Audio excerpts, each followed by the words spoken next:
Queridos amigos, dear friends, les recuerdo que este evento cuenta con traducción simultánea español-inglés, inglés-español, para la que solo Spanish, tienen que elegir el idioma, Spanish, English. traducción en la imagen del globo en la parte inferior de sus pantallas.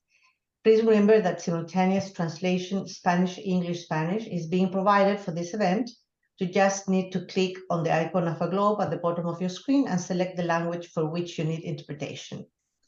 Muy buenos días y muchas gracias por sumarse a este nuevo webinar, el que dedicamos a un asunto que durante los últimos años, con especial intensidad a partir de la pandemia del 2020, se ha convertido en uno de los principales determinantes para la marcha y dinamismo del comercio internacional: las cadenas globales de suministro. Como país con clara vocación exportadora e importadora y plenamente inserto en los flujos de comercio transfronterizo, Chile se juega mucho en función de la salud general y tendencias que impactan el devenir de las cadenas de suministro en todas sus formas, fases y condiciones. Y en términos generales, las cadenas de suministro se refieren a una serie de procesos que implican el recorrido de un bien desde su producción hasta la entrega del producto final al consumidor, lo que también incorpora los aspectos de logística. Se trata de la columna vertebral de muchas empresas e industrias estratégicas, entre las que por descontado se encuentran todas las de nuestro país. Y sabemos que hasta hace no mucho han estado sometidas a disrupciones y un nivel de presión importante con impactos en Chile y en muchas otras naciones.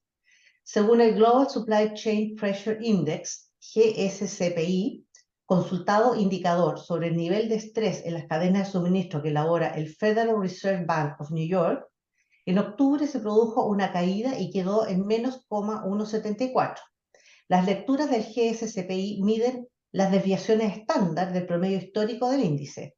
Si bien el dato para octubre indica una situación que se podría describir de alivio para las cadenas globales, ya que los valores negativos se muestran cuando las cadenas de suministro funcionan bien y experimentan interrupciones o presiones limitadas, expertos y usuarios han identificado riesgos y necesidades para su mejora y para evitar que situaciones críticas como las producidas en el año 2020 desaten crisis de largo aliento y alto costo para el comercio global.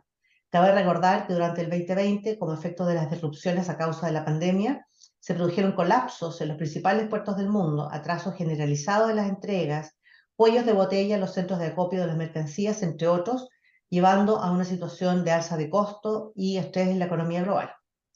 En este contexto nos satisface haber reunido el panel de expertos con el que vamos a conversar esta mañana y con el que queremos contribuir a una comprensión más cabal sobre el estado de las cadenas de suministro, sus tendencias y qué nos jugamos en Chile a partir de este escenario. Paso a presentar entonces a nuestros invitados. Voy a partir por Carlos Kuriyama, quien es el director de la Unidad de Apoyo a Políticas Públicas de APEC, de la APEC Policy Support Unit, y recordándole a nuestra audiencia que APEC es el Foro de Cooperación Económica del Pacífico y en el que Chile es un activo participante. Anteriormente, Carlos trabajó en el Ministerio de Comercio Exterior y Turismo del Perú, donde se desempeñó como negociador principal de los tratados de libre comercio entre Perú y China, coordinador general de las negociaciones del Tratado de Libre Comercio entre Perú y Singapur y asesor del viceministro de Comercio Exterior.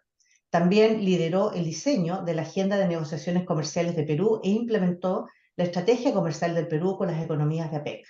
En su etapa como investigador asociado y profesor de Economía en la Universidad del Pacífico de Perú, escribió extensamente y participó en varios proyectos de investigación sobre cuestiones de comercio, inversión e integración para varias instituciones nacionales e internacionales. Kathy Morrow Robertson es la fundadora y analista principal de Logistics, Trends and Insights LLC, una firma de investigación de mercado de la industria de la logística global y una reconocida experta internacional en la materia. Es comentarista frecuente sobre logística global y tendencias de la industria. Anteriormente trabajó como analista senior de inteligencia de transporte y operaciones gubernamentales y como especialista en UPS Supply Chain Solutions, la unidad de soluciones para las cadenas de suministro de UPS. Ha escrito artículos en publicaciones que incluyen Air Cargo World, CIO Review y Pharmaceutical Manufacturing and Packing Sources, y es colaboradora habitual de Logisim, una revista para ejecutivos ligados a las cadenas de suministro. Y finalmente, pero no por ello menos importante, presento a Diego Fernández Querejasu, quien es el gerente general de Ultramar Agencia Marítima, una de las más importantes en el rubro marítimo de nuestro país. Con anterioridad trabajó como gerente general de TPR, el terminal Puerto Rosario en Santa Fe, Argentina, y antes como gerente comercial y de operaciones de Montecón, importante operador de las áreas públicas, tanto para contenedores como para carga general y carga de proyecto. Asimismo, se desempeñó en operaciones y como subgerente comercial en el Terminal Pacífico Sur Valparaíso. Sin más, le voy a ceder la palabra a nuestra primera panelista, que es Kathy Morrow, y les recuerdo que después de las 3 exposiciones tendremos una sesión de preguntas y respuestas, y desde ya les invito que utilicen el chat o la caja que se abre con el botón de preguntas y respuestas en la parte inferior de sus pantallas en cualquier momento de la actividad para ir haciendo sus preguntas y así nosotros las vamos seleccionando desde ya. Kathy, you have the floor. Thank you so much. Genial, muchas gracias. Primero, muchas gracias por invitarme. Estoy muy honrada de estar participando en este panel.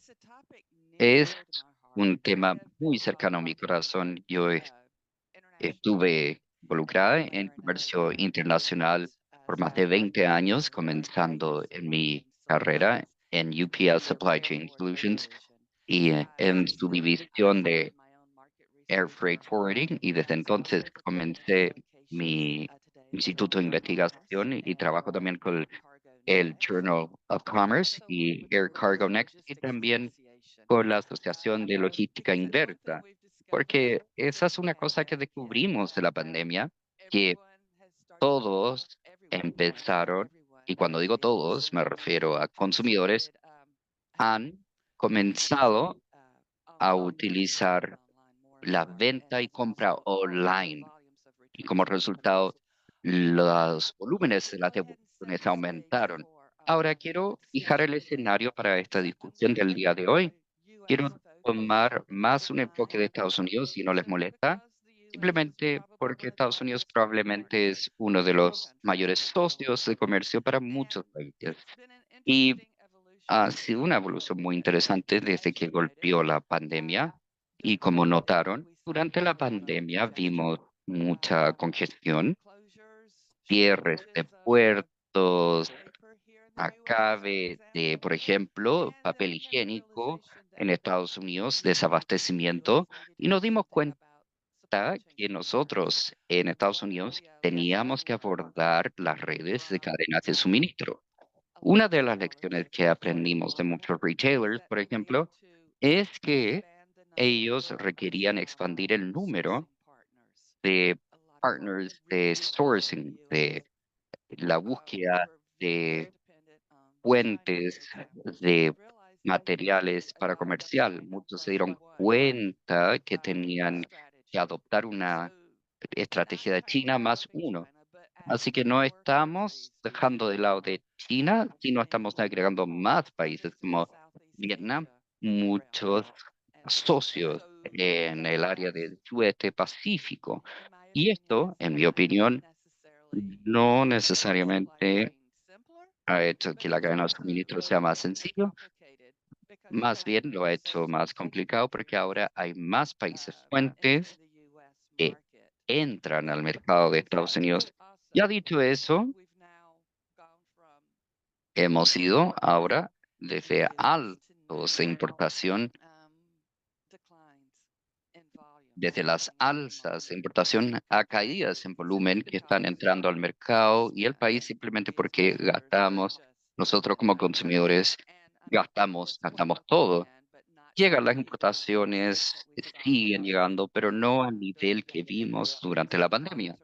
Así que los volúmenes son mucho menores, las tasas de embarcación, vimos una baja de dígitos, envíos aéreos siguen siendo moderadamente altos, pero el problema es que la capacidad está entrando al mercado de embarcación.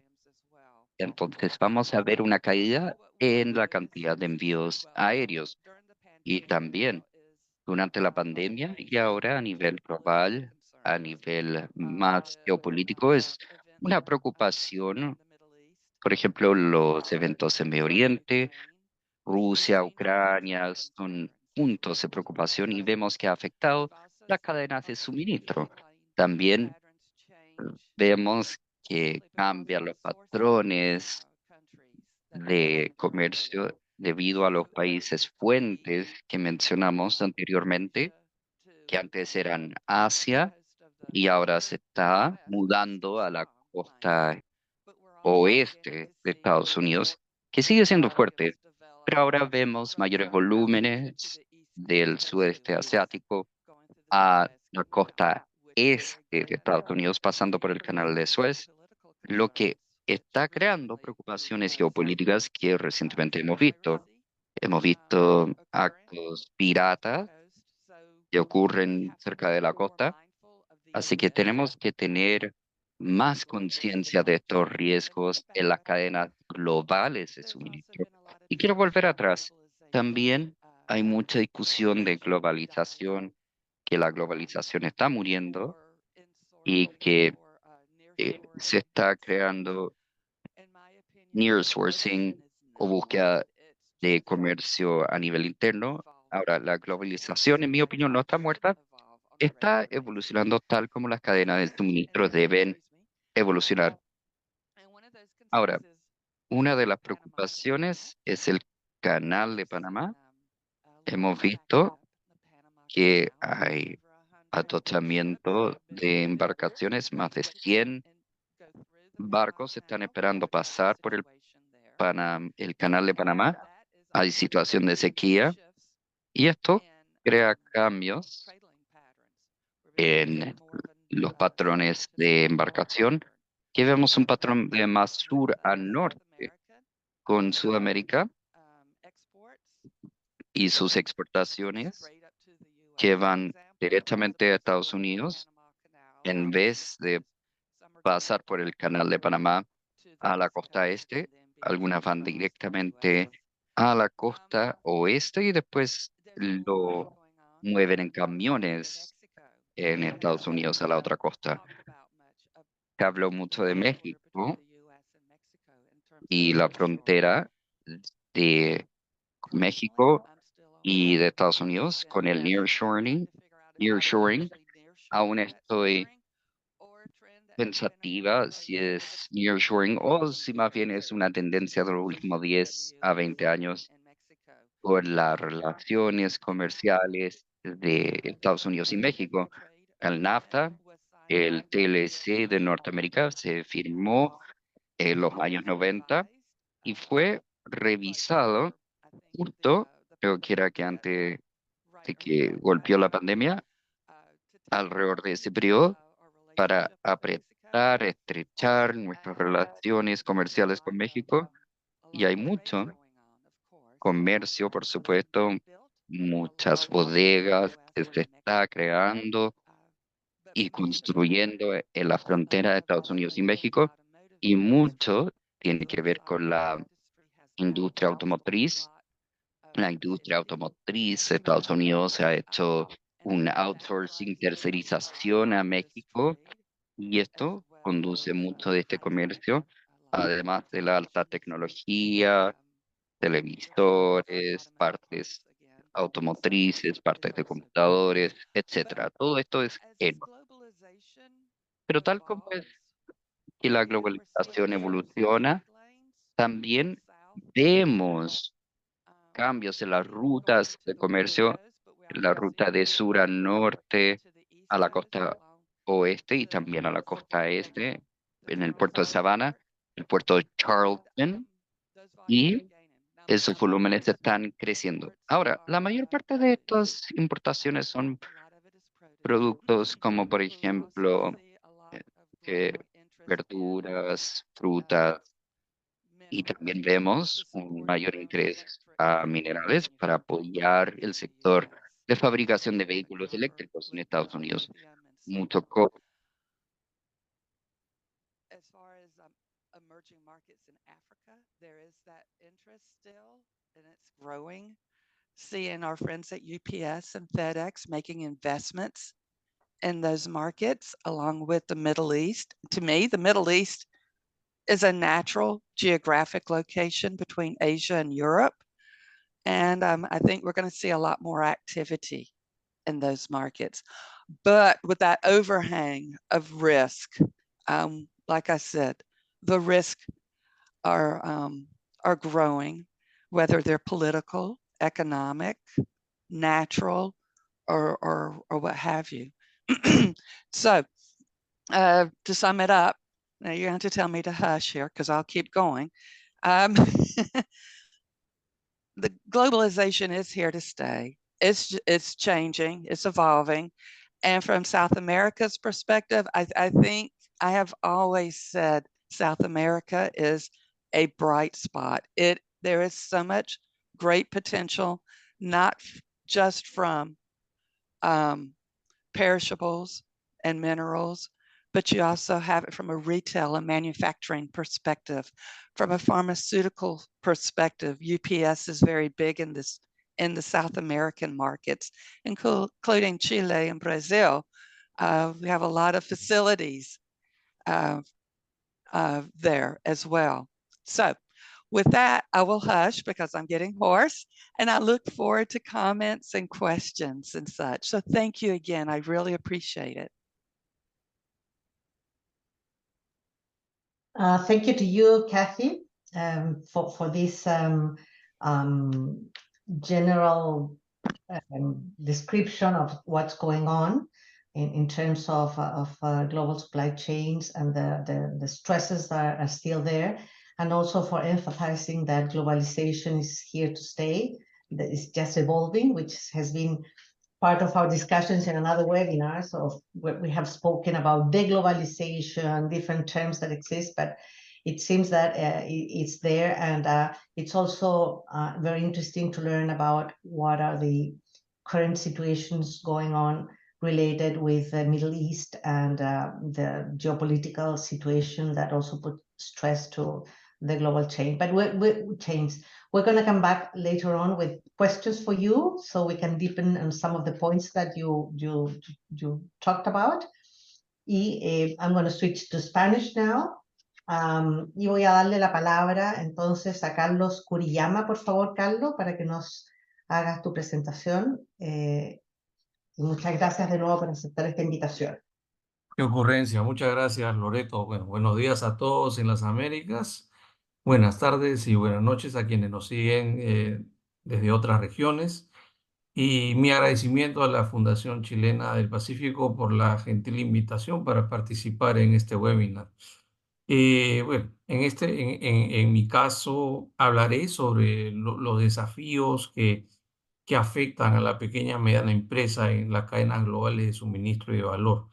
Tengo unas transparencias que están en inglés. Mi disculpa que no pude traducirlas al español, no me dio tiempo, pero bueno, haré lo mejor posible para explicar, para explicar lo que dicen las transparencias. Denme un segundo, estoy tratando de No hay problema.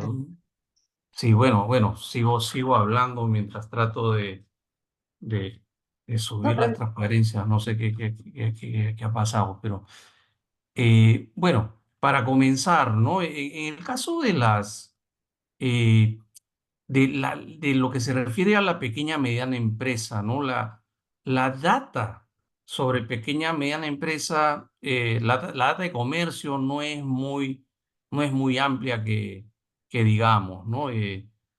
Tenemos algunas series ok, gracias. ¿Podrían poner la primera transparencia, por favor? La de la número 2, la que dice la siguiente. Mil, ya. Ok, muchas gracias. Bueno, la data, ¿no? Sobre SMEs y comercio no es muy amplia que digamos, ¿no? En particular, cuando queremos cruzar data de SME con otros aspectos, no hay mucho detalle, pero lo que sí podemos ver es que En muchas economías de APEC, la participación de la pequeña y mediana empresa en el comercio internacional es muy limitada. La mayor parte de la participación es indirecta, es decir, la pequeña y mediana empresa suministra materias primas, insumos, partes y componentes a actores más grandes, por lo general empresas de manufactura, ¿no? Más grandes. Muchas pequeñas y medianas empresas no tienen la escala para exportar o importar directamente, entonces lo hacen a través de otras firmas más grandes, ¿no? Siguiente, por favor.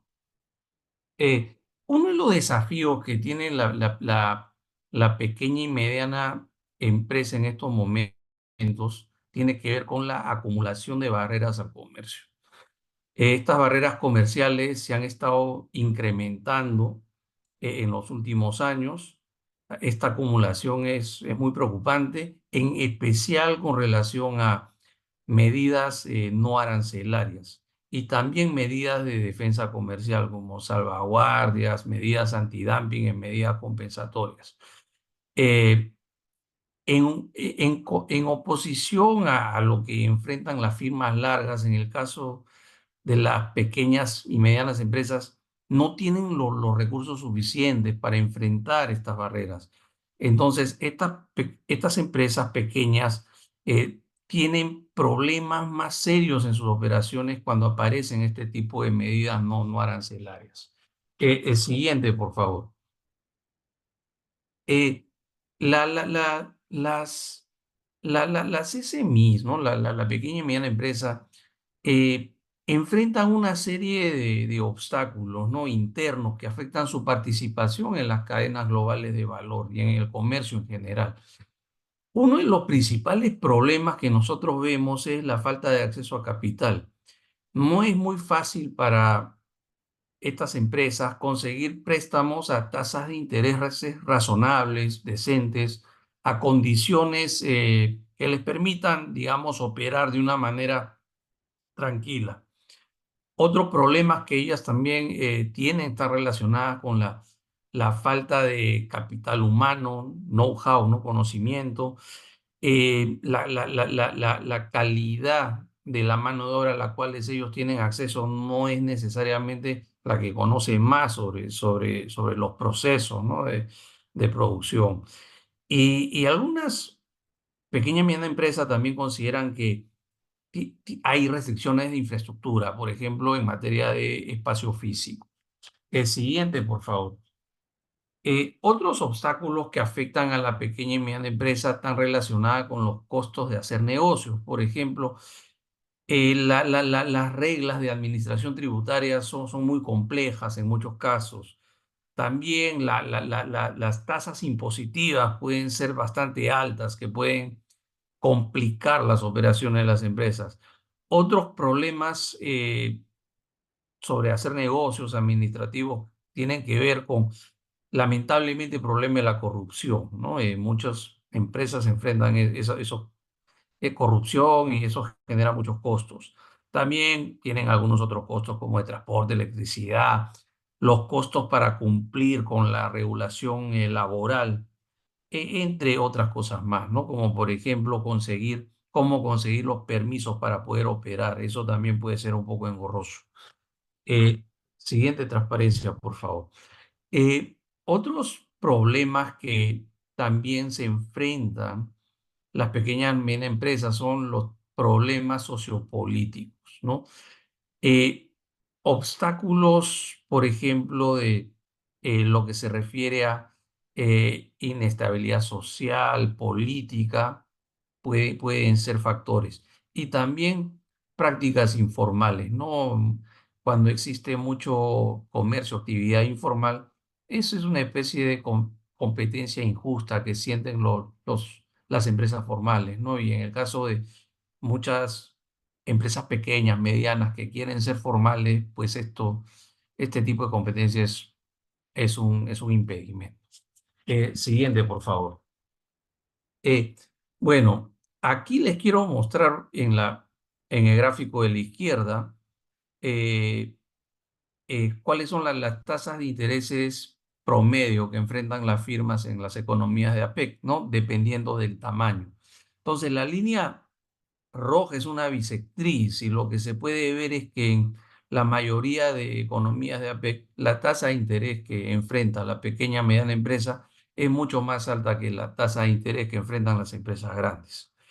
En el gráfico de la derecha lo que podemos ver es que en 3 de las 5 economías APEC donde tenemos nosotros data, el porcentaje de SMEs que están aplicando a préstamos son básicamente una minoría.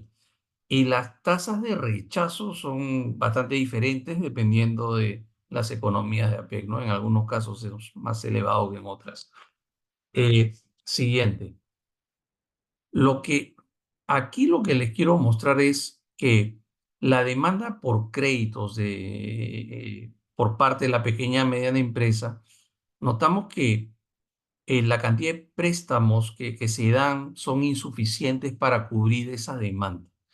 No, el actual vacío que tenemos en la región APEC en proporcionar fondos a la pequeña y mediana empresa es elevado y el vacío que nosotros hemos calculado en 9 economías de APEC que están aquí mencionadas en este gráfico es de alrededor de 3.1 billones, ¿no? de dólares en español, ¿no? So, 3.1 trillion en dólares en inglés. ¿Qué es lo que podemos hacer nosotros en APEC para poder solucionar estos problemas? Siguiente transparencia, por favor. Uno de los principales problemas es definitivamente el acceso a crédito. Entonces, en ese caso, ¿cómo podemos promover la inclusión financiera? Transparencia definitivamente es uno de los factores más importantes que nos permitiría reducir problemas de información asimétrica. De esa manera, los bancos podrían prestarle más dinero a las pequeñas y medianas empresas. Por ejemplo, a través de APEC, organismos internacionales, podemos enfatizar mecanismos regulatorios sólidos que permitan establecer sistemas de crédito de información. También podemos enfatizar, promover mecanismos para digitalizar las transacciones que efectúa la pequeña y mediana empresa.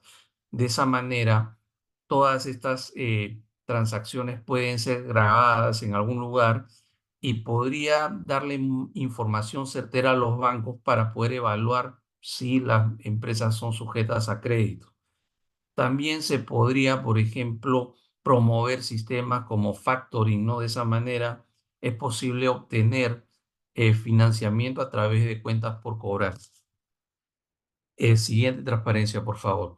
Otra cosa que podemos hacer es promover mejores prácticas, ¿no? En materia regulatoria. Por ejemplo, en materia de regulación que afecta a la pequeña y mediana empresa, en algunos países como en Singapur, compañías que tienen ingresos y activos por debajo de 10 millones de dólares singapurenses no tienen la necesidad de pasar por requisitos de auditoría, ¿no? En el caso, por ejemplo, de Filipinas, tenemos casos donde existe regulación que se enfoca en la SSMI en el sentido de que los bancos tienen que destinar un porcentaje de su portafolio en créditos para la pequeña y mediana empresa.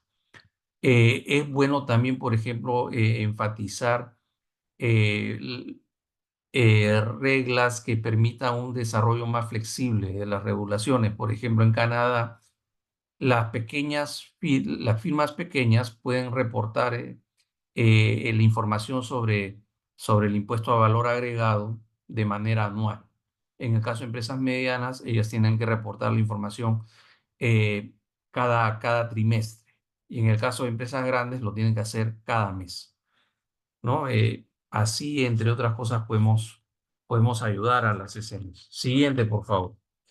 Lo que es importante es buscar la manera, ¿no? De que se pueda acceder a información, ¿no? Eso es muy importante para las SMEs. Por ejemplo, necesitamos buscar la manera de proporcionar bases de datos, ¿no? Con información sobre posibles proveedores y clientes. También brindarles información de mercado información de inteligencia de mercados y información estadística en general, entre otras cosas más, ¿no? La idea es no solamente facilitar la información para que puedan exportar, importar, pero también para que puedan realizar sus operaciones del día a día, ¿no? Y bueno, y finalmente mi última transparencia, por favor.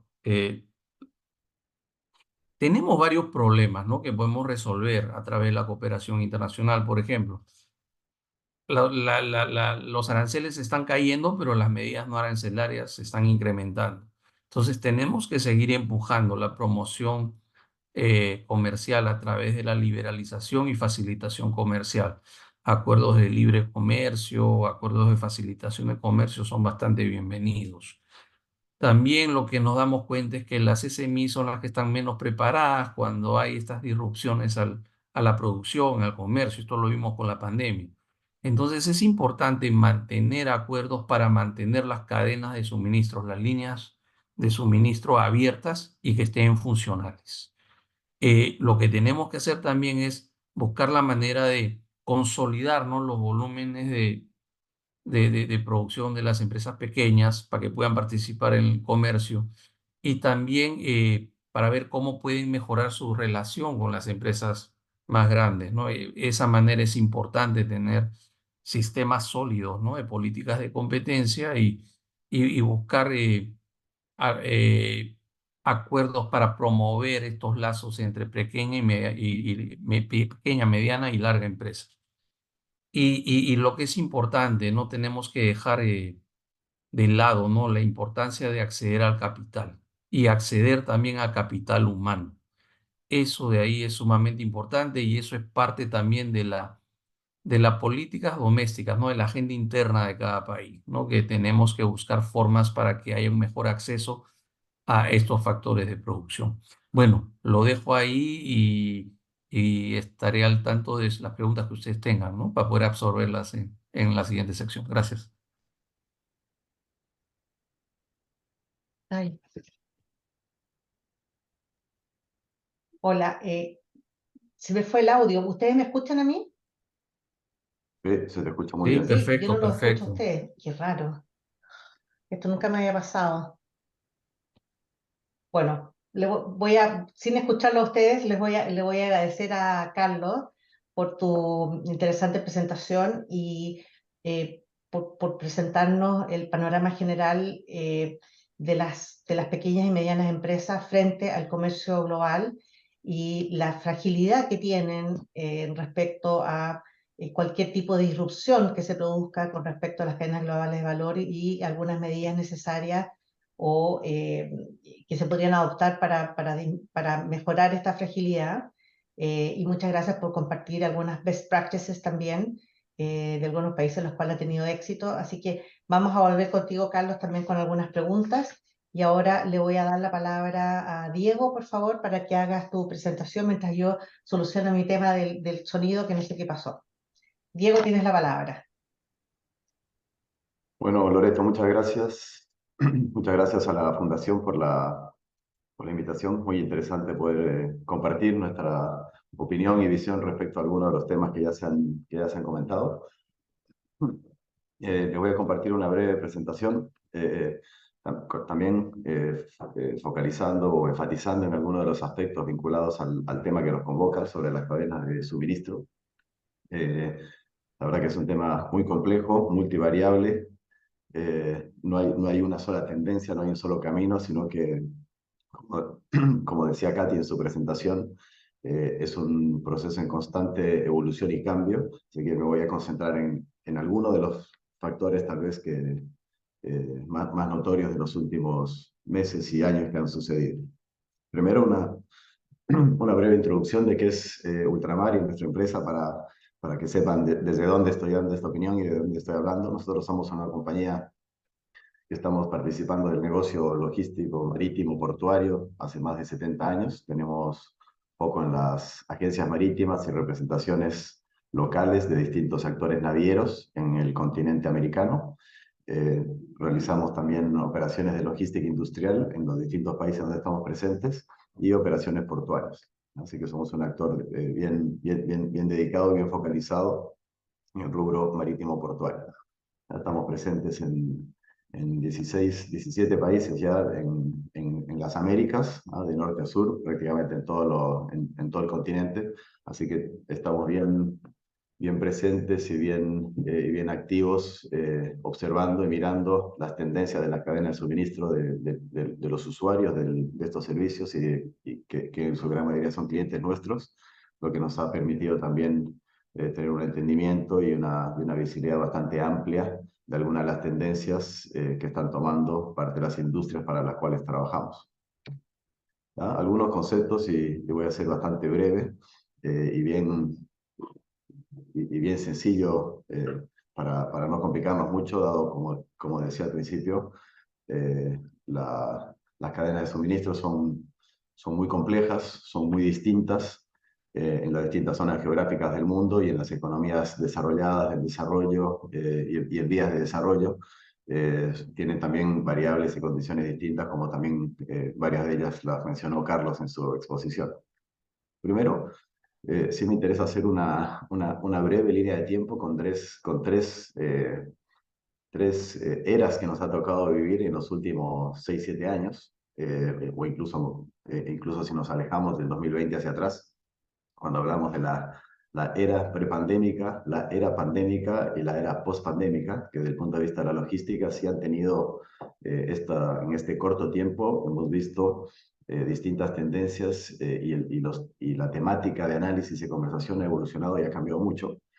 En la etapa prepandémica, bastante larga, no me refiero solamente a los últimos años, dada la globalización, dada la eficiencia de las cadenas de suministro mundiales, dada la alta oferta de transporte marítimo, dada una serie de variables, muchos acuerdos de libre comercio, etcétera, etcétera, hubo una tendencia de muchos años de lo que llamamos el offshoring, básicamente la logística al servicio de dar mucha conectividad y acceso a todos los mercados del mundo y por ende los procesos industriales con la posibilidad de ubicarse donde el proceso industrial es más eficiente y la logística siendo el link entre el proceso industrial, la manufactura, la producción y los centros de consumo que como su palabra lo dice, el offshoring lo que ha implicado es que los grandes centros productivos del mundo se han ubicado en parte lejos de las grandes zonas de consumo. Me refiero a la relación entre Europa, Estados Unidos y Asia, por ejemplo, que solamente ha sido posible debido a muy eficientes y muy presentes cadenas de suministro muy vinculadas al transporte marítimo. Después, en el 2020, nos sorprendió la pandemia del COVID-19, ahí durante ese primer trimestre, y vino esta crisis logística que se extendió por 2-3 años. Y cuando digo crisis, también tomo la palabra que mencionó Katy, crisis significa cambio, o sea, vimos algo totalmente diferente para lo que probablemente nadie estaba preparado, y empezaron los cuestionamientos sobre qué tan sostenible es este modelo de que todos vivimos y tenemos una estructura de vida gracias a que la logística funciona.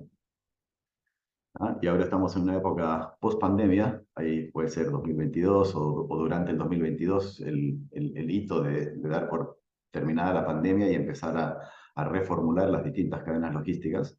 Y se está hablando mucho más de algunos conceptos que no son nuevos, que ya existían, del nearshoring e incluso del onshoring. Esto muy vinculado a las economías en desarrollo y a los grandes centros de consumo. Básicamente, empezar a acercar a los puntos de consumo los procesos de producción industrial, ya sea en operaciones cross-border. El nearshoring se refiere a acercarse un poco, y el onshoring básicamente casi en internalizar los procesos productivos dentro de las distintas economías. Cuando hablamos de nearshoring, también fue mencionado en las anteriores presentaciones. Tenemos un caso bien emblemático que está bajo estudio, el caso de México con Estados Unidos, el caso de la India también lo mencionaron para las economías europeas por su mayor cercanía y varios otros lugares donde estamos viendo este tipo de de cuestionamientos y cambios, ¿ya? Y esto genera varios desafíos logísticos, varios cambios en la forma en la que se ejecutan los servicios de logística, y obviamente un impacto importante en el día a día de los consumidores y de la sociedad de los países que viven gracias al servicio de estas cadenas de suministro. ¿Ya? Básicamente el offshoring, como mencionaba al principio, estaba muy asociado a un mundo ultra conectado, básicamente viable de conectar cualquier punto del mundo con cualquier otro punto del mundo de forma relativamente eficiente y accesible, ya sea con volúmenes menores o volúmenes mayores. Alta oferta de transporte, por ende bajos costos de transporte, lo que también ha hecho viable mover grandes volúmenes de carga alrededor del mundo. Creo que por ahí lo mencionaron, que la tasa de crecimiento del transporte marítimo en los últimos 20 años en promedio siempre ha estado por encima del crecimiento del PBI mundial, lo que significa que ha habido una mayor presión y una mayor movilidad de bienes y productos y materias primas alrededor del mundo de forma sostenida, ¿ya? Y esto es consecuencia de este concepto, ¿no? Este concepto estaba basado también en buscar la ecuación más eficiente desde el punto de vista del costo productivo y del valor final de los productos, que con una logística eficiente, la verdad que el mundo se ve como una sola unidad, y la logística es lo que permite hacer eso, el transporte marítimo en particular, y en menor medida el transporte aéreo también, ¿no? El riesgo de la logística, la verdad que no estaba en el top 5 del riesgo de todas estas cadenas productivas. Estábamos viendo cadenas de suministro y cadenas de producción con la lógica del just in time, estando en continentes distintos, sin manejo de stocks intermedios, básicamente porque el transporte funcionaba y funcionaba muy bien, más allá de alguna disrupción coyuntural, pero básicamente basado en la gran eficiencia. Después, ¿qué nos pasó durante estos años de la pandemia, sobre todo el primer año? Se generó un ciclo, esto está escrito de forma muy sencilla, probablemente hay muchísimas más variables, pero con una lógica bastante entendible, que hoy día de hecho se está revirtiendo en parte, lo que no implica que estamos volviendo a cadenas de suministro con el mismo diseño que tenían en la etapa prepandemia, ¿no? Básicamente tuvimos el inicio de la pandemia, las distintas políticas de los distintos áreas geográficas y países y economías del mundo para abordar esta pandemia desconocida, que básicamente implicó menor capacidad de trabajo, menor capacidad de servicio, menor personal disponible para hacer las cosas. En nuestro mundo de la logística empezamos a ver congestión en los puertos por misma cantidad de operaciones, menor capacidad de operación, implicaba demoras, congestión, demoras de despacho, demoras de recepción de naves, aumento de ocupación de los puertos. La primera reacción de la industria naviera ante esta disrupción fue incorporar más unidades, más contenedores al mercado, lo que terminó generando incluso más congestión y más problemas de ese mismo tipo. En términos efectivos, se terminó generando una menor capacidad de transporte, más allá que la capacidad instalada era la misma, pero había menor capacidad de administrar y de gestionar estos volúmenes. Hubo también en algunos segmentos de la economía disminución en el consumo, pero en otros segmentos, en el caso latinoamericano, por ejemplo, la construcción, todo el mundo estaba en su casa y se dedicó a remodelar sus casas y empezó a haber exceso de demanda de algunos productos y servicios. Empezaron a subir los fletes, menor capacidad, más demanda, altos fletes, y ahí empezó la crisis, ¿no? Los fletes se multiplicaron en los tráficos hacia Américas por 5, por 6, hasta por 10 veces en algunos casos y en algunos momentos. Y empezó el cuestionamiento de qué tanto podemos depender de esta variable que parecía que estaba ahí y nunca iba a cambiar. Y ante un hecho como este, realmente generó una disrupción muy relevante. Hoy día, gran parte de estas variables han cambiado y están eventualmente en una situación prepandémica, lo que no implica que las cadenas de suministro estén volviendo a la situación prepandémica, porque acá hubo un aprendizaje bastante importante, de que sí, se empezó a ver la logística no solamente como una variable disponible y accesible y muy eficiente, sino también pasó a estar dentro de la ecuación de riesgo de muchas cadenas de suministro y de producción industrial, que hasta la fecha no lo estaba. Entonces, ahí empezó este cuestionamiento del nearshoring o onshoring o puntos intermedios, donde básicamente, como decíamos al principio, los procesos productivos y la ubicación geográfica de los procesos productivos empiezan a cuestionarse cuál es el lugar más eficiente o menos riesgoso. El riesgo empieza a ser una variable relevante y no solamente la eficiencia. Acá, yo creo que acá empezamos a hablar también de cierto grado de eficacia necesaria, porque hay que cumplir y hay que llegar al objetivo.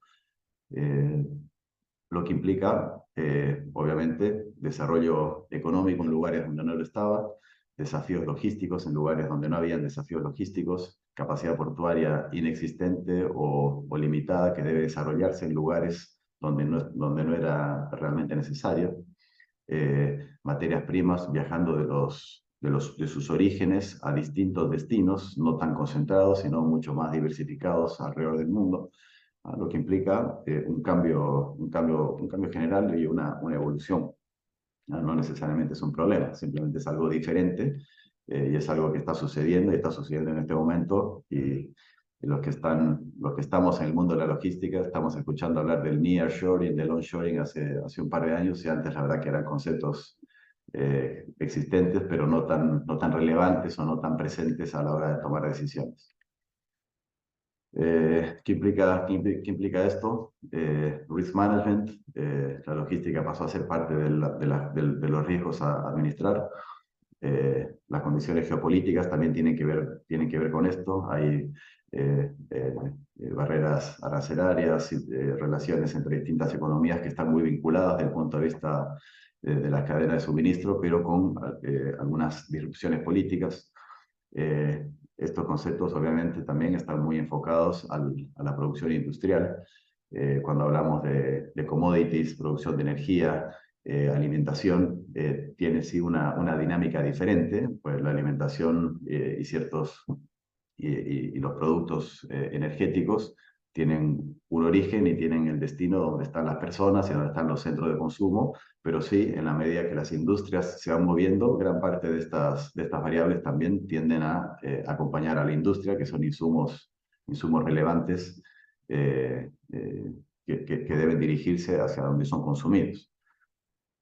¿Ok? Y por ende los efectos de estas tendencias en las economías en desarrollo también son distintas. Hay una ecuación mucho más enfocada en la producción de materias primas, en la producción de commodities, producción de alimentos, producción de energía, donde el nearshoring lo vemos como algo más asociado a las economías en desarrollo.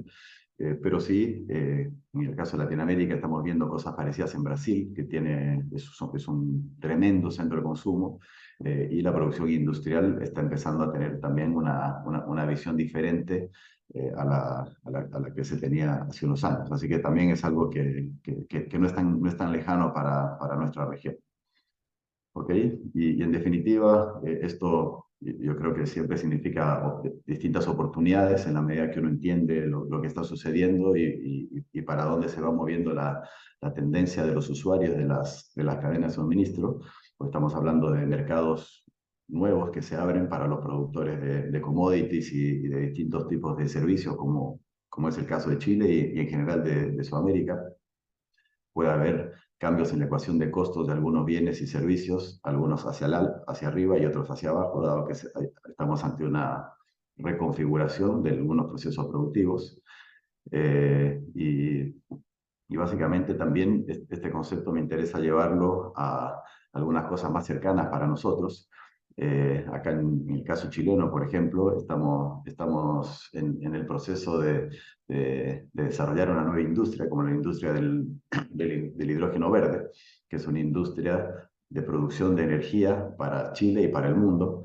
Y la producción de energía, esto desde el punto de vista de la producción de un commodity, uno produce energía y compite con el resto de los productores de esta energía del mundo y será más competitivo para los clientes más cercanos y menos competitivo para los clientes más lejanos en un escenario de una logística eficiente alrededor del mundo. pero también, dado lo masivo que puede llegar a ser esta industria de producción de energía, se puede dar como una oportunidad para nosotros y los distintos países del mundo que están con estas industrias emergentes, un proceso también de acercamiento a nuestras economías de eventualmente algunas industrias que son altos consumidores de energía y eventualmente tiendan a mirar dónde se produce la energía para llevar las producciones allá y enfocar la logística más en bienes, en productos terminados y no solamente en transportar energía.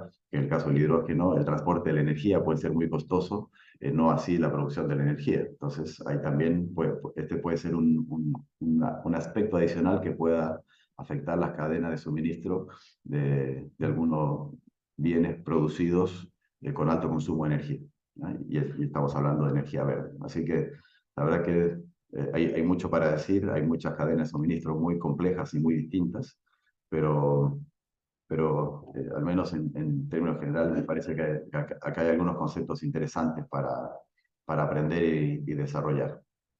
Así que muchas gracias por la oportunidad y quedo súper atento a cualquier comentario o pregunta en la que pueda contribuir.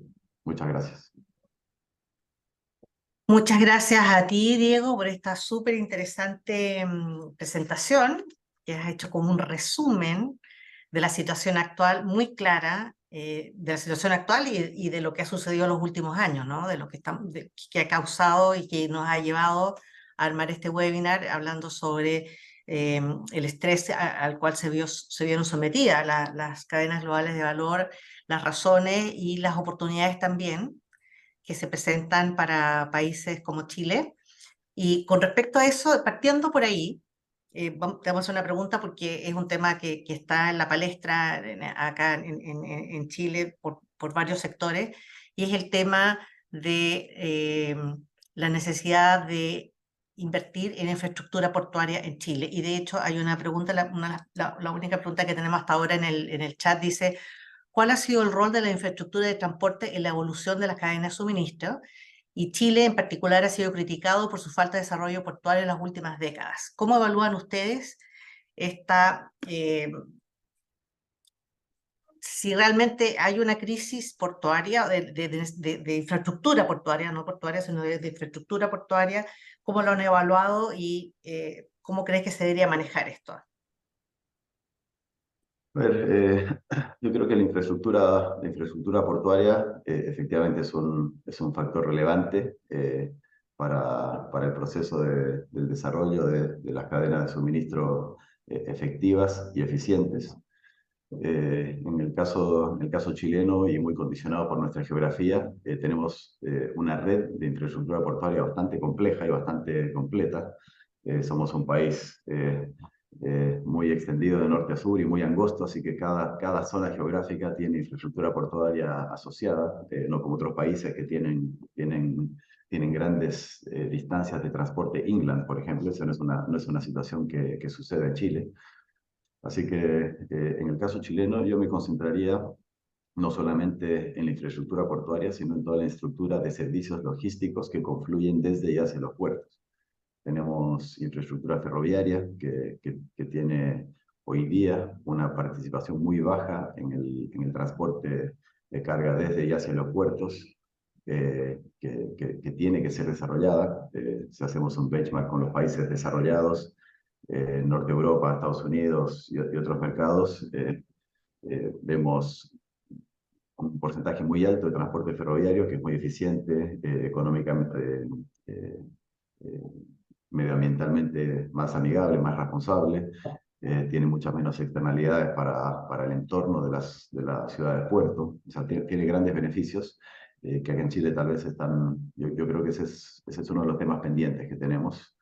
Se está hablando del proyecto del puerto de gran escala en San Antonio, que es un puerto que en mi opinión solamente va a ser viable y va a ser realmente un aporte de capacidad y un cambio en la logística de la zona central de Chile en la medida que sea un puerto absolutamente bien conectado y que no dependa de meter miles de camiones por día a la ciudad de San Antonio. También se está discutiendo y hace tiempo que se habla mucho del cabotaje. Dada nuestra geografía, el cabotaje de personas y de carga es algo que se tiene que resolver. Hoy día se está discutiendo si se abre, si no se abre, y bajo qué condiciones se permite que banderas extranjeras puedan hacer servicio de cabotaje.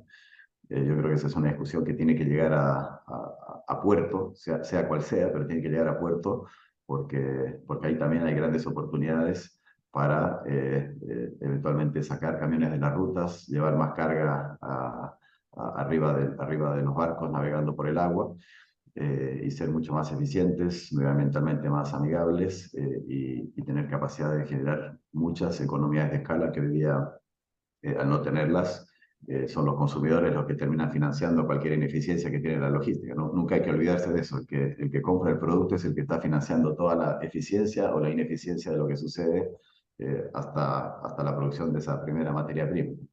Entonces, cualquier ineficiencia que hay en el camino termina llegando al banco que financia todo esto, que somos nosotros. Entonces, yo creo que en el caso de Chile hay otras necesidades más prioritarias que el desarrollo de la infraestructura portuaria, porque hoy en día no estamos con falta de capacidad. Por supuesto que hay que acompañar el crecimiento del país en el tiempo, pero sí creo que hay un orden de prioridades que debe ordenarse.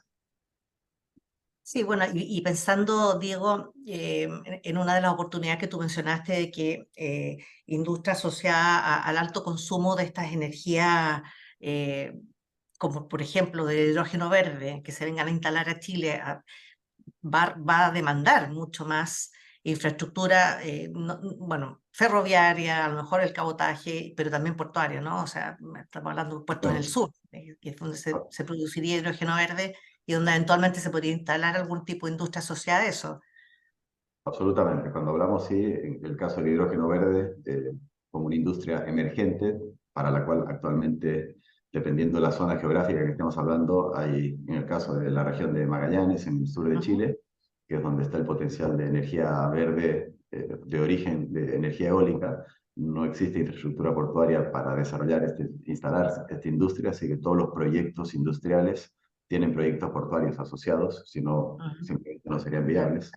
Un poco distinta es la situación en la segunda región, donde hay una matriz portuaria instalada muy potente, muy relevante y con capacidad de darle servicio a esta industria, que en este caso sería una combinación de uso de energía solar con eólica, pero también con un eventual consumo interno relevante, básicamente por la minería en el norte de Chile. Así que son realidades un poco distintas, pero efectivamente cualquier industria en desarrollo tiene que venir de la mano con la infraestructura necesaria para que sea viable su transporte y su comercialización internacional. Sí, y antes de dejarte por un momento, porque vamos a ir a hacerle preguntas a los otros panelistas, Diego, en términos regulatorios, tú mencionaste a la pasada el tema del cabotaje, ¿no? Que hay ciertas, me imagino que regulaciones que habría que flexibilizar, pero ¿qué otro tipo de regulación es necesaria, tú crees, para poder mejorar la situación logística o de infraestructura dentro del país? El tema regulatorios, la verdad que en general hay distintas realidades y distintas oportunidades de poder hacer las cosas más rápido y de forma eficiente y con más control. Que bienvenido si se abordan. Volviendo a esta industria del hidrógeno verde, es una industria que no tiene o que está en proceso de desarrollar un governance para que sean viables los permisos ambientales y los procesos de instalación de las industrias en los lugares donde esté el potencial. Y esas son oportunidades que con una visión de Estado y una visión de largo plazo se deben desarrollar de forma rápida y adecuada para que las industrias se puedan instalar y se puedan instalar de buena manera y sin generar impactos negativos en el medio ambiente y en las comunidades donde se van a instalar. Entonces, el hacerlo rápido creo que no va en contra de hacerlo bien. Y a veces tenemos esos conflictos de que en nuestros países nos demoramos un poco en desarrollar el governance para hacer bien las cosas. Y la verdad que hay experiencias en todo el mundo que uno simplemente puede ir a ver y replicar y adaptar a la realidad local. Y yo creo que esa es la expectativa que tenemos todos para poder avanzar más rápido y no perder las ventanas de oportunidad que tienen todos estos proyectos. Exactamente, en la medida que exista una governance clara y facilitadora de todos estos procesos, lo hace mucho más atractivo también a Chile como para hacer grandes inversiones en estas industrias, de todas maneras. Voy a aprovechar, Kathy, because you're an expert in what Diego just mentioned. I don't know if you have any Tú eres comments. experta en lo que mencionó Diego. No sé si tienes comentarios de toda la infraestructura logística que se requiere que apoya a los puertos. ¿Cómo ves esto? ¿Qué tienes que opinar? La inversión es en infraestructura, sí, claro. Lo vemos aquí en Estados Unidos, lo vemos en Europa y en otros lugares. Ahora, aquí en Estados Unidos, los puertos, estamos viendo mucho dredging para permitir que entren los eh, tipos de embarcaciones más grandes y también la conexión en las ferroviarias a los puertos para movimientos medios. En particular aquí en la costa este, lo vemos en Savannah, el puerto Virginia, el puerto Charleston, entre otros, y también el bodegaje. Es interesante, estamos viendo más regionalización de la cadena de suministro dentro de Estados Unidos. Amazon está cambiando su red a un enfoque más regional, acercándose al cliente, al consumidor. Y lo vemos con los puertos también. Tenemos las ferroviarias. Aquí en el estado de Georgia tenemos puertos internos inland. Así que los trenes se están moviendo y están moviendo productos más tierra adentro antes de que lo tomen los camiones para transportarlos en un radio de 300 millas. Vemos mucho más de eso. Thank you very much, Muchas gracias, Kathy. Voy a cambiar a Carlos. Más allá de lo que dijiste, Carlos, sobre las pymes, ¿cuál estimas que debieran ser las prioridades de los países de Latinoamérica, de APEC, básicamente, porque son el área de estudio de lo que tú abordas, entre ellos Chile y Perú, en términos de mejora de a las cadenas de suministro? ¿Cuáles deberían ser las prioridades para mejorar las cadenas de suministro para países como nosotros, a la luz de lo que has visto en la economía, en las economías de APEC? Bueno, son muchas cosas en realidad que hay que atacarse todas de ser posible al mismo tiempo. Sin duda alguna, el tema de infraestructura es muy importante y eso ayuda al desarrollo de las cadenas de suministro. Eso lo podemos ver aquí en el Asia, por ejemplo. En el Asia, el rol de la cadena de suministro es muy importante. Eh, el valor que se le da al proceso productivo aquí es muy alto. Y es no solamente porque las empresas aprovechan las economías de escala de la población que hay en Asia, sino también porque la infraestructura se ha desarrollado de una manera sorprendente. Singapur es un país pequeño, por ejemplo, menos de 6 millones de habitantes, pero tiene uno de los puertos mejor conectados en todo el mundo y uno de los aeropuertos también mejores conectados en todo el mundo, donde los costos logísticos son bastante bajos. Entonces, muchas empresas lo que hacen es enviar parte de la producción a Singapur. En Singapur se sigue realizando parte del proceso productivo y después se envía a otro lugar. Entonces, Singapur es una especie de hub de entrepôt, ¿no? Eh, Al mismo tiempo, yo creo que aparte de la infraestructura, temas de acceso a crédito son sumamente importantes para la pequeña y mediana empresa poder participar en estos procesos productivos. Eh, en muchas ocasiones vemos que los empresarios, los gerentes de estas empresas tienen buenas ideas, pero no pueden acceder al capital suficiente para poder implementar esas ideas. Uno de los problemas que tenemos, por ejemplo, en países en vías de desarrollo, es que el costo de crédito es alto y un poco también eso ocurre no solamente por la falta de información crediticia, pero también porque hay, digamos, un poder oligopólico, ¿no? En el sector financiero, en el cual, digamos, lo que hacen es muchas empresas ofrecer tasas relativamente elevadas que no necesariamente van de acuerdo con el riesgo, ¿no? Mayor riesgo, más tasa, pero a veces ocurre que, digamos, el riesgo no es tan alto que digamos, pero las tasas son aún relativamente elevadas. Eh, Existen también muchos otros problemas, ¿no? Que tienen la pequeña y mediana empresa en nuestros países. Por ejemplo, en América Latina se habla mucho, ¿no? De la tramitología. Son demasiados papeles, demasiados procesos, cuestan caro y toman tiempo.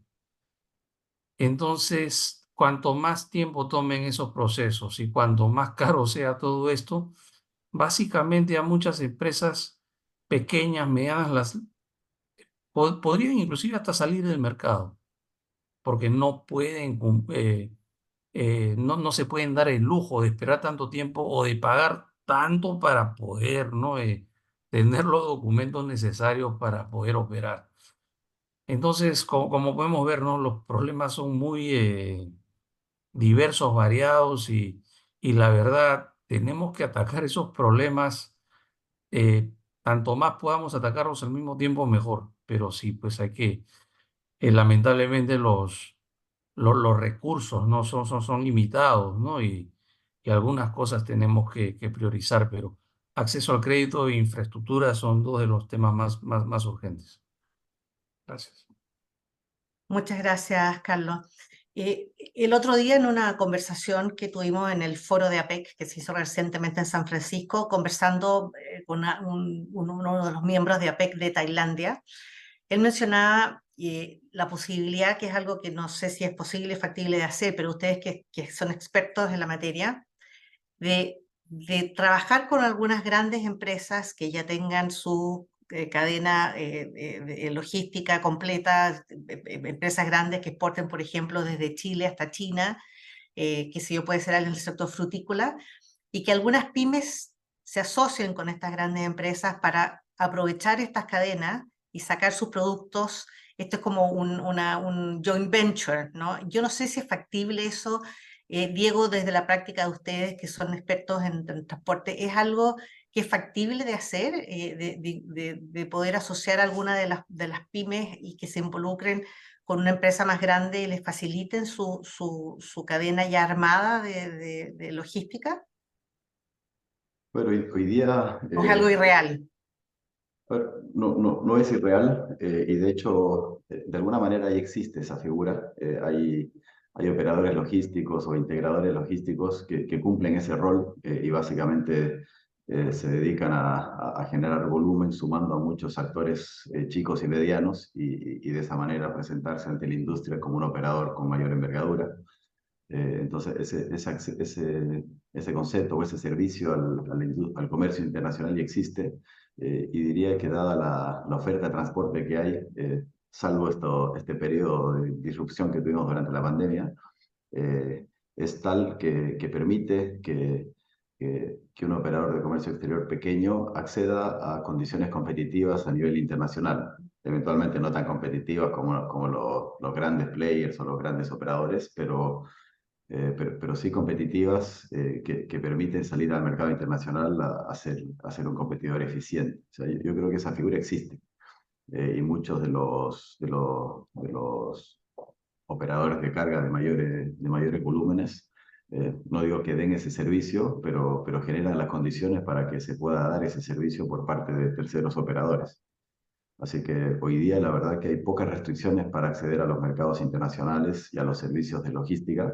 Es un servicio que está súper comoditizado y como todo commodity implica que los precios de mercado son bastante estables y la oferta de valor entre distintos operadores de servicios es relativamente equivalente. Obviamente cada uno tiene sus matices y sus particularidades, pero es súper accesible. Hoy día teniendo un celular y una app en el celular, uno puede acceder a tener un contenedor puesto en China rápidamente, sin problema. Justo hay una pregunta de Javiera Gracia, que acaba de subirla, que dice, ¿qué tan altos son los costos logísticos que enfrentan las pequeñas y medianas empresas comparadas con las firmas más grandes? Justo lo que estás mencionando, Diego, que dices que los costos estos ya no son tan altos, que son más competitivos para los chicos. Sí, un comentario, una observación respecto a eso. Yo Ujú. creo que el costo logístico, cuando hablamos del transporte marítimo, que es uno de los eslabones de este costo logístico, sí es muy eficiente y es muy competitivo y es muy accesible para todos. Sí, probablemente las mayores dificultades o las mayores diferencias que hay entre grandes y pequeños actores está en los otros aspectos de la logística inland, el acceso a depósitos eficientes, a costos eficientes para consolidar y desconsolidar carga, la manipulación de la carga en general, pero no en el transporte marítimo. Yo creo que el transporte marítimo es de lo más uniforme que hay dentro de las cadenas logísticas para los distintos operadores. Eso habría que darles apoyo en las otras etapas Es del proceso de exportación. ¿Ah? correcto, correcto. Sí, Carlos, ¿tienes algún comentario, alguna experiencia Sí. con respecto a esto en otros países? Sí, muchas gracias. Yo creo que ya está existiendo bastante, por ejemplo, subcontratación por parte de las empresas grandes con empresas pequeñas, ¿no? Para que puedan proporcionar, digamos, estas empresas grandes acopian, acumulan producción y después venden todo. La idea es que básicamente estas So empresas the idea is that these cumplir con estándares de calidad, tener un producto, digamos, relativamente homogéneo para de esa manera poder colocar el producto internacionalmente, ¿no? Tengo entendido que en varios lugares en América Latina, por ejemplo, en el sector de agroindustria, ya se hace bastante sobre eso, ¿no? Aquí en el Asia también existen casos, ¿no? De empresas grandes que, por ejemplo, acopian ciertos productos, ciertos insumos de pequeños operadores.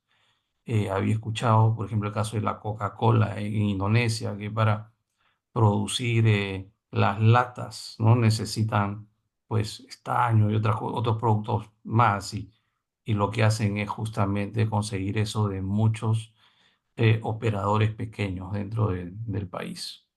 Entonces sí, es algo que se puede hacer y se está haciendo bastante. Muchas gracias, Carlos. Hay una pregunta para ti, Diego, de Munesh, que dice, Mr. Diego, is there any chances to reduce international shipment prices, que de hay acuerdo a posibilidad, que no son tan significativos, pero aparentemente han aumentado? Dice, hay posibilidad de reducir los precios de embarcación internacional que ha aumentado durante los tiempos de COVID, no se ha vuelto normal se van a volver y los ha precios dañado. a la normalidad antes de la crisis de la pandemia. Pero lo que estamos viendo a nivel general, y los promedios obviamente siempre dejan fuera los casos particulares, pero en promedio hoy día los fletes este-oeste a nivel mundial, es donde está el mayor volumen de transporte, están prácticamente en niveles prepandémicos y en algunos trades en particular incluso por debajo. Lo que estamos viendo también es que el order book de barcos, y hablemos particularmente del mundo de los contenedores, que es lo que está más asociado a la producción industrial y a los bienes de consumo, ahí se espera un incremento de capacidad instalada bastante relevante en los próximos años. Y no está del todo claro si va a ser compensada este aumento de capacidad instalada con una reducción de la capacidad existente, lo que puede significar nuevamente otro proceso de aumento de oferta de transporte que debería tender a ajustar los fletes tal vez a un nivel de equilibrio más bajo del que estamos viendo ahora. Hay algunas incertidumbres que no tenemos claro cómo van a afectar esta variable la descarbonización en el rubro marítimo. Eso implica otro tipo de combustible, otro tipo de buques, el slow steaming, básicamente los buques están andando más lento para emitir menos durante su navegación, lo que implica que se requiere más capacidad para transportar lo mismo. Entonces, hay todavía algunos efectos en este proceso evolutivo que estamos viendo vinculado a las cadenas de suministro y a las regulaciones, pero que debiera tener un equilibrio. No sé si hay algún caso particular en la pregunta de Menesh, pero en promedio yo creo que estamos cerca de los niveles prepandémicos o incluso igual en la gran mayoría de los mercados. Súper, muchas gracias, Diego. Tengo una pregunta para Kathy. Well, apart from asking you if you have any comments. Aparte de preguntarte si tienes comentarios de lo que hemos hablado, hablaste de nearshoring como una tendencia de las cadenas de suministro en la presentación. En tu punto de vista, ¿Latinoamérica tiene lo suficiente infraestructura? No, no. Para ser honesta, no, la verdad que no tiene suficiente infraestructura. Es un escenario que se tiene que desarrollar, por supuesto, y es más relacionado a lo interno, las carreteras, etcétera. Así que vemos nearshoring aquí en Estados Unidos con México, pero se tienen que mejorar las carreteras y también en el bodegaje entrando a México. Así que hemos visto asociaciones con Estados Unidos, con las marcas de México. Esta relación ha crecido bastante y me imagino a México y aquí en Estados Unidos, pero en general, cuando ven esto en particular, sí, hay muchas que se tienen que mejorar. Puertos también y los aeropuertos. México abrió un nuevo aeropuerto fuera de la Ciudad de México y esto ha creado algunos problemas en el cargo. Así que cuando bajan a Centroamérica, la infraestructura tiene que volverse aún mejor. Así que crucemos los dedos y aquí en Estados Unidos también necesitamos inversiones también. Así que sí. Así que no hay buenas noticias para Chile. Chile es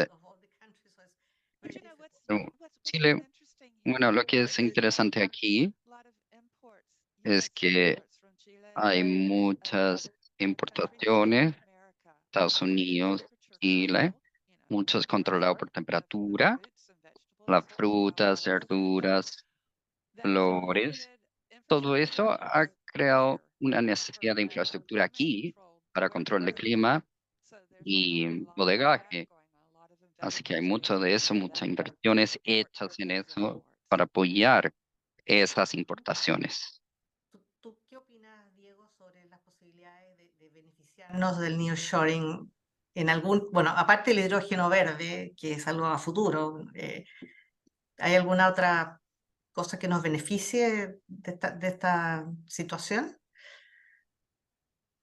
Pero yo, como decía en la presentación, creo que sin ninguna duda representa, siempre hay oportunidades. Cualquier cambio implica oportunidades y tal vez nuestro desafío mayor es ser capaces de adaptarnos a tiempo, porque las ventanas de oportunidades no son ilimitadas en el tiempo y en muchos casos el que se adapta más rápido puede permanecer en un sistema logístico por más tiempo.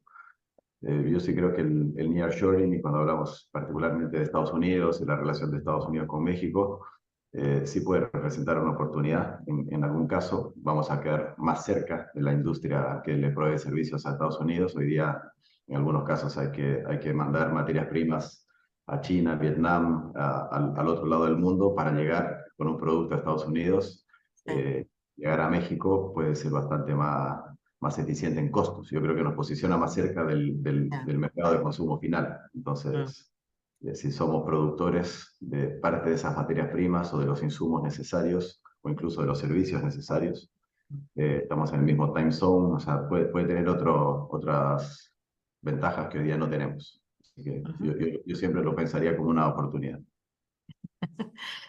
Qué bueno, Diego. Una pregunta para Cathy también y Carlos y también para ti, Diego.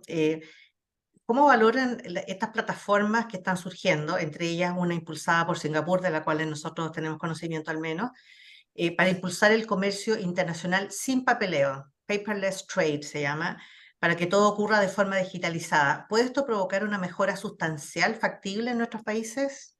Y de hecho, nosotros los invitamos a participar a ustedes como Ultramar, Diego, en un piloto que está desarrollando Singapur sobre paperless trade. ¿Qué opinan? ¿Qué beneficios puede tener? Permite partir.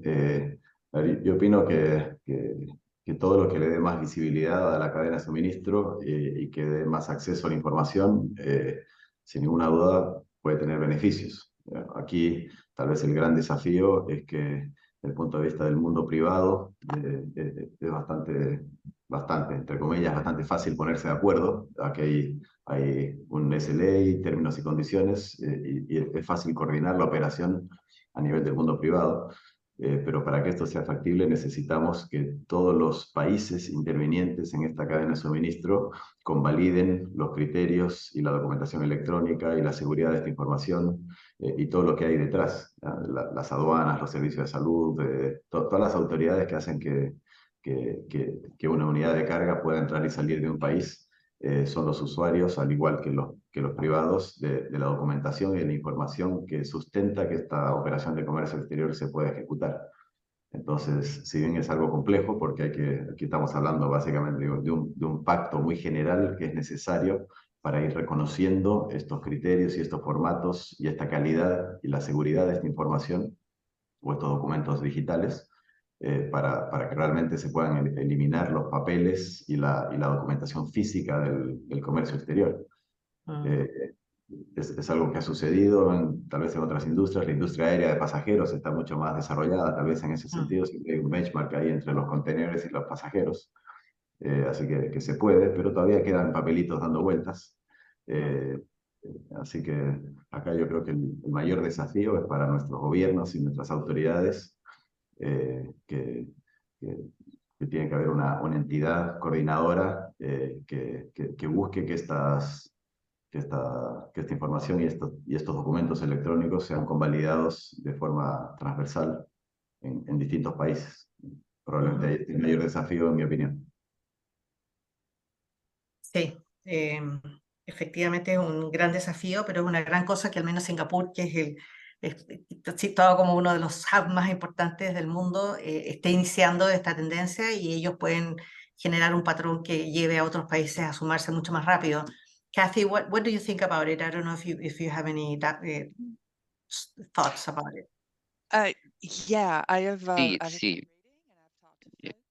Hablé con gente acerca del sistema paperless y los documentos para el mercado de embarcación marítima, y creo que es buena idea, y tal como dijo Diego, el mercado aéreo ha bajado sobre el 100% por mucho tiempo y están bien encaminados. Básicamente lo establecieron, pero sí estoy de acuerdo con Diego que hay temas de seguridad y también la digitalización de la cadena de suministro es muy importante, pero está siempre patente el tema de seguridad y se tiene que responder, y también del punto de vista gubernamental, tal como dijo Diego, quién va a gestionar esto, etcétera. Hay muchas preguntas que aún se tienen que responder, pero creo que es una gran oportunidad, no solamente para los embarcadores grandes, pero también los pequeños y medianos. Así que yo creo que subir a tantas plataformas sería beneficioso para ellos también. Y a la vez, el colocar ese pago, agregar esa perspectiva de pago, préstamos sin papel, puede simplificar todo. Eso es muy importante, el mantener el comercio que se mueva sin interrupciones. Carlos, tú, bueno, me imagino que tienes algo que comentar o agregar. Gracias. Sí, bueno, yo coincido tanto con Katy como con Diego para añadir, bueno, la transparencia es buena siempre y esto puede reducir costos y hacer las cosas más eficientes. Ahora, para que esto pueda funcionar, también tenemos que ver que estas plataformas comerciales sean interoperables, porque si, digamos, los estándares son diferentes, todo eso complicaría, ¿no?, el proceso. Y también yo creo que esto puede facilitar mucho el trabajo de las autoridades aduaneras. Podría ser más sencillo manejar el riesgo, por ejemplo, de la carga, cuando se tiene toda esta información de manera rápida, de manera expedita, y pues eso en general yo creo que facilitaría las cosas a todas las partes. El gran desafío es ver cómo implementamos esto, ¿no? Ese es el gran desafío. Sí, efectivamente no es fácil. De Mm. acuerdo a lo que hemos visto en este piloto, en el cual nos hemos visto involucrados, bueno, porque nos invitaron a convocar a algunas empresas, no ha sido fácil, pero es una gran iniciativa y veremos.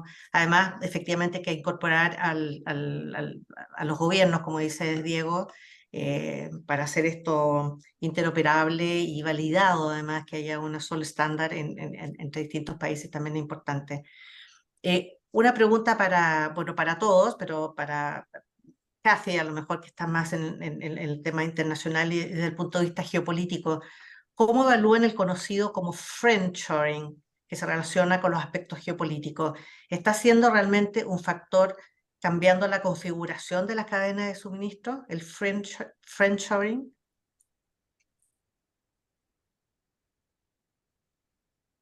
Could you repeat that for me, please? I'm sorry.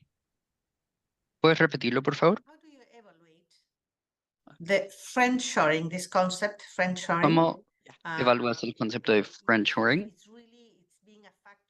Es un factor importante para cambiar la configuración.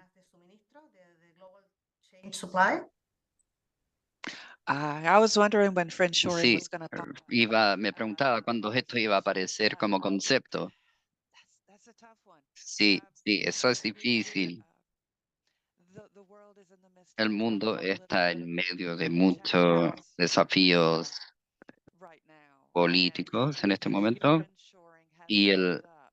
Whereas, forma de US friendshoring always been surgió. very close to Europe. Estados Unidos ha estado cercano a Europa, Canadá para friendshoring Some supply y el chain- crear una cadena de some suministro. supply chains are evolving. Algunas están evolucionando a eso, As far as pero sí. evaluating Ahora, en if it's cuanto a effective for evaluar your esto, si es company, bueno para su empresa, it depends on the cost. depende del costo. Aún soy una persona en que toma en cuenta el costo como factor principal y también depende mucho de qué están moviendo ustedes y no moviendo ustedes a lo largo. Ahora, friendshoring va a aumentar. Al aumentar las tensiones políticas, esta es una posibilidad. Estamos viendo parte de eso ya, que ocurre en particular con la situación de Rusia-Ucrania, donde ven cambios alejándose de Rusia y favoreciendo otras alternativas. Así que sí, probablemente va a mejorar en el corto plazo y espero que se va a resolver a través del tiempo. Carlos, por favor, sí. Sí, yo creo que este concepto de friendshoring, digamos, hay algunos cambios, pero son muy específicos. Por ejemplo, en el caso de productos que están sujetos a medidas de defensa comercial, entonces ha habido un cambio en los proveedores, en los clientes, y por eso ha habido una serie de cambios, ¿no? Como por ejemplo las medidas que se implementaron en Estados Unidos durante la administración de Trump y las medidas, como se dice, retaliatorias, ¿no? de China. Y eso generó un cambio de configuración tanto en Estados Unidos como en China.